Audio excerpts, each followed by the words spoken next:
Sexual abuse मतलब क्या? कोई भी form of unwanted non consensual sexual activity जो फोर्स की जाए किसी इंडिविजुअल पे, जबरदस्ती, कोerशन, इंटिमिडेशन, मैनिपुलेशन और वायलेंस से। तो ये डीपली ट्रॉमेटिक होता है एक्सपीरियंस, जो lasting physical, psychological, emotional scar छोड़ देता है विक्टिम के ऊपर। Unlike consensual sexual interaction, sexual abuse होता है रूटेड पावर इम्बैलेंसेस में और ऑफन इन्वॉल्व करता है यूज ऑफ फोर्स, डिसेप्शन और pressure to violate any individual autonomy.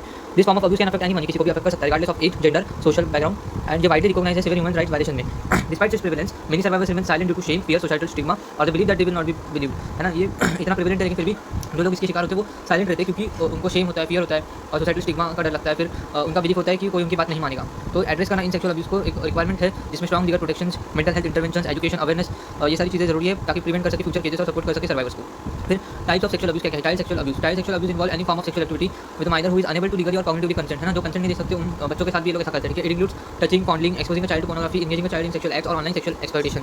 तो ये सारी चीज़ें, कैसे भी उसको छू लेना या फिर उसको पोर्नोग्राफी को एक्सपोज कर देना, ये सारी चीज़ें, ऑनलाइन सेक्सुअल एक्सप्लॉयटेशन, ये सब चीज़ें की जाती है। Perpetrators of CSA often manipulate children को, मैनिपुलेट करते हैं, ग्रूम करते हैं उनको, या तो थ्रेटन करते हैं उनको, या तो फिर उनको रिस्पॉन्सिबल ठहराते हैं अब्यूज़ के लिए। तो this form of abuse is particularly harmful as it occurs during critical stage of psychological और इमोशनल डेवलपमेंट। ये बहुत हार्मफुल है क्योंकि बच्चा जब डेवलप हो रहा है साइकोलॉजिकली, इमोशनली, तभी ये चीज़ हो जाती है। तो ये long term mental health issues दे सकता है, जैसे PTSD, post traumatic stress disorder, anxiety, depression और difficulties in forming healthy relationship, वो ट्रस्ट नहीं कर पाता फिर, है ना, और हेल्दी रिलेशनशिप नहीं बना पाता। Many survivors struggle with self blame, shame and trust issues. तो ये सर्वाइवर्स जो सेल्फ ब्लेम करते हैं, शेम करते हैं, ट्रस्ट इशूज़ होता है उनको एडल्टहुड में, मेकिंग अर्ली इंटरवेंशन क्रिटिकल। इस वजह से वो अर्ली इंटरवेंशन करना बहुत जरूरी है इसके लिए। फिर रेप और sexual assault. Rape is defined as non consensual penetration whether through force, threats और इनकैप्सुलेशन, व्हाइल सेक्सुअल असॉल्ट जो इंक्लूड करता है any form of unwanted sexual contact, ठीक है। तो ये टाइप ऑफ अब्यूज़ जो है पावर या कंट्रोल के लिए एक टूल की तरह यूज किया जाता है और ये इंटीमेट रिलेशनशिप्स, स्ट्रेंजर्स, किसी के साथ भी होता है, वॉर में, कॉन्फ्लिक्ट जोन्स में। Survivors often suffer from the physical injuries उनकी जाता है या फिर सेक्सुअली ट्रांसमिटेड इन्फेक्शंस या सीवियर इमोशनल ट्रॉमा उनको झेलना पड़ता है। ये सारी चीज़ें इन मेनी केसेस रेप जो है अनरिपोर्टेड रहता है क्योंकि विक्टिम ब्लेमिंग हो जाता है और फियर ऑफ रिटेलिएशन होता है, लीगल शॉर्टकमिंग्स होते हैं, making it one of the most under prosecuted crimes world wide में, ठीक है। तो psychological consequences of rape can be life long रहते हैं। फिर विक्टिम जो है एक्सपीरियंस करते हैं फ्लैशबैक्स, नाइटमेयर, सेल्फ हार्म और उनको सुसाइडल थॉट्स आते हैं और डिफिकल्टी होती है इंटीमेसी में।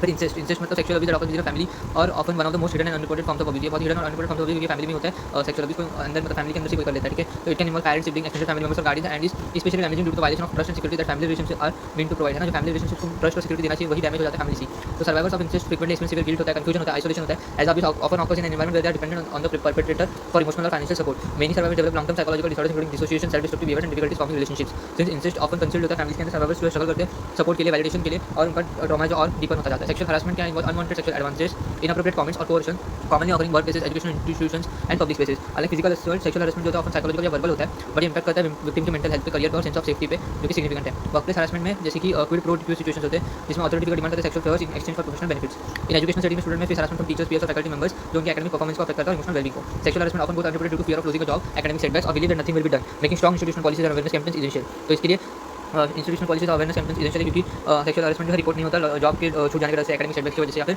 उनको लगता है कुछ होगा नहीं, तो इसकी वजह से। बाकी का अगले पार्ट में।